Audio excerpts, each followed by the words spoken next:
বিসমিল্লাহির রহমানির রহিম। আসসালামু আলাইকুম। জনতার রান্নাঘর থেকে সবাইকে জানাচ্ছি শুভেচ্ছা। আশা করি সবাই ভালো আছেন। আজকে যে রেসিপিটি করব সেটা হচ্ছে গার্লিক পটেটো ফিঙ্গার। কিছুটা তেল দিয়ে দিচ্ছি এখানে, অল্প একটু তেল। আর এখানে 1 চামচ থেকে একটু বেশি গার্লিক আছে। এটা আমি গ্রেট করে নিয়েছি। গ্রেট করে নিতে হবে।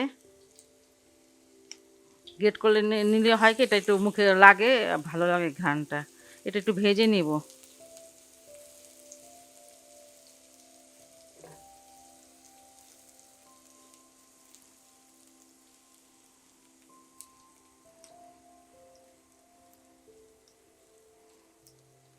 কালারটা দেখেন চেঞ্জ হয়ে গেছে, একটু বাদামি বাদামি হয়ে গেছে। আর এখানে আমি পানি দিয়ে দেব। এখানে পানি দিচ্ছি আধা কাপ।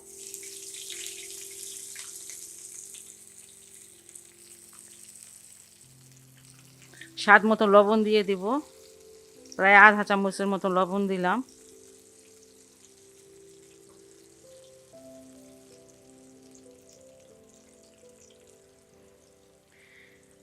পানিটা ফুটে গেছে। এখন আমি এটাতে একটু সুজি এখানে নিয়েছি, আধা কাপ সুজি নিয়েছি, অল্প অল্প করে মিশিয়ে দেব।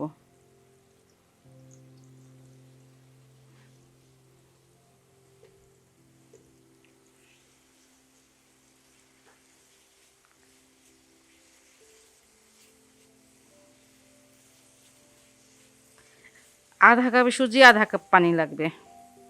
এটা মনে রাখেন যে আধা কাপ সুজি দিলে আধা কাপ পানি দেবেন।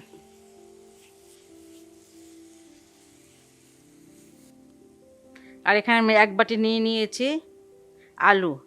আলুটাকে গ্রেট করে নিয়েছি, পাতলা দিক থেকে গ্রেট করেছি। এই মুহূর্তে আঁচটা কমিয়ে দিবেন, সুজিটা দেওয়ার পরে কিন্তু আঁচটা কমিয়ে দিতে হবে। আর এখানে আমি জিরার গুঁড়া দিয়ে দিচ্ছি আধা চামচ।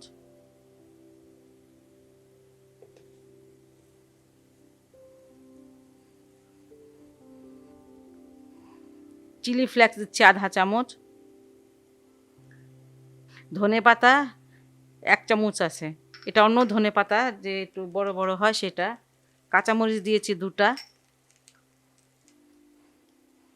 আর এখানে চাট মশলা দিয়েছি 1 চামচ।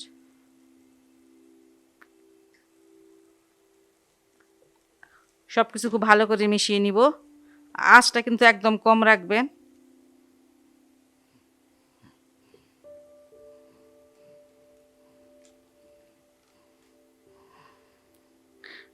খুব ভালো করে সব কিছু মিশিয়ে নিয়েছি।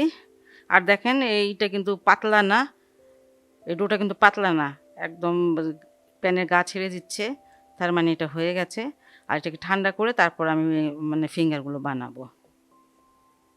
এটা এখন আমি নামিয়ে নিচ্ছি। এই ডোটা ঠান্ডা হয়ে গেছে, আর এটা আমি খুব একটু ভালো করে মুছে নিব।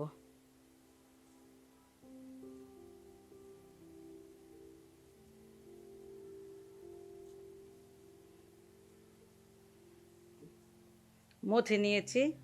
আর এবার ফিঙ্গারগুলো বানিয়ে নিব।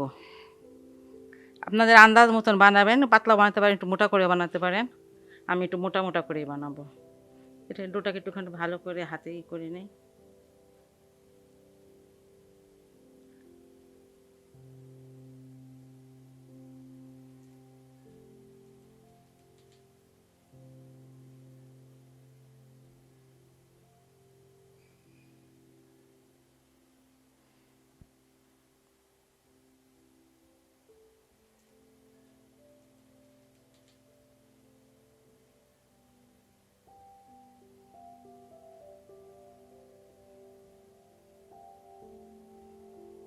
এই যে এইভাবে করে আমি সবগুলো বানিয়ে নেব।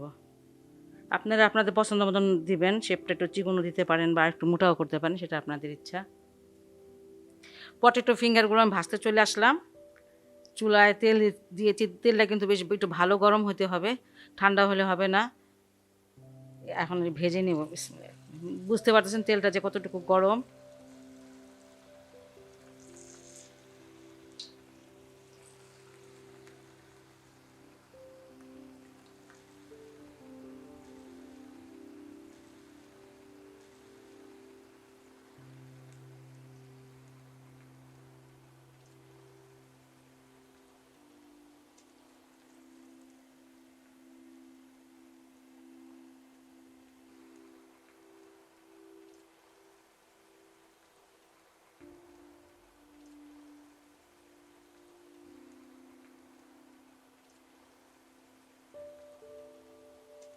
এগুলো একটু ফুটন্ত তেলে ভাজতে হবে, একটু গরম তেলে।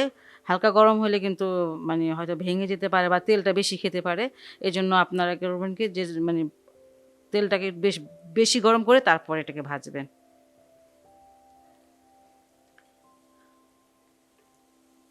এই দেখেন মাশাআল্লাহ কালারটা কত সুন্দর হয়েছে। এটা উপর থেকে ক্রিস্পি হয়, ভিতরে নরম হয়, খেতে কিন্তু বেশ ভালো লাগে।